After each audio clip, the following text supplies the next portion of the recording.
Good morning everyone.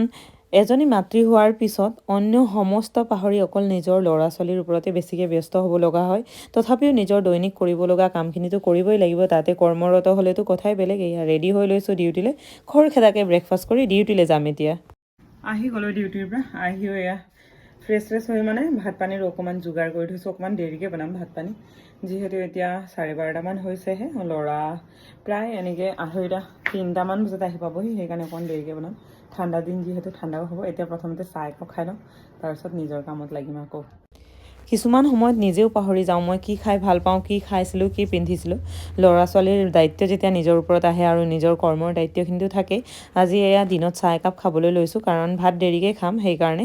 আৰু চাহ খাই যদি কোনোবাই ভাল পায় কমেণ্ট কৰি নিশ্চয় জনাব। মই বৰ বেছি চাহ নাখাওঁ, তথাপিও আজি মিঠাই আছিলে আলহী অনা যোৱাকালিয়ে, সেইকাৰণে মিঠাইৰ লগত দিনত চাহ খাবলৈ লৈছোঁ। ৰ'দত বহি খাম। আৰু গধূলি ডিউটিলৈ গৈ বৰ ঠাণ্ডা লাগিছিলে, সেইকাৰণে জুই জ্বলা অকণমান ডিউটিৰ সময়তে মই বহি লৈছিলোঁ। আহি পাই গ'লোঁ ডিউটিৰ পৰা, একদম ঠাণ্ডা লাগি আছিলে। ত' মুখখনো ধুই ল'লোঁ অলপ। এতিয়া পানী অকণ খাই লৈ ল'ৰাক পঢ়াবলৈ বহাম, কাৰণ অকল ডিউটি কৰি থাকিলে নহ'ব, সেয়াৰ মাক হিচাপে দায়িত্বখিনিও পালন কৰিব লাগিব নহয়। চ' এতিয়া পানীটো খাই লওঁ, চাওঁ কি কৰি আছে। পানী গৰম কৰাৰ কথা আছিলে। সময় বহুত বেছি গতিশীল, কোনেও ধৰি ৰাখিব নোৱাৰে বুলি কয় যে এয়াই প্ৰমাণ। কালি পৰহিলৈকে অকণমানে দেখিছিলোঁ, আজি মই ডিউটিৰ পৰা আহোঁতে মোক পানী নাই বুলি সি গৰম কৰি দিব পৰা হ'ল। এইখিনি মই ভিডিঅ'ৰ কাৰণে নহয়, অৰিজিনেলি সি যিখিনি কাম কৰিছে সেয়াই মই ভিডিঅ' বনাই আপোনালোকক দেখাবলৈ চেষ্টা কৰিছোঁ। সি মোক খাবলৈ পানী আনি দিছে।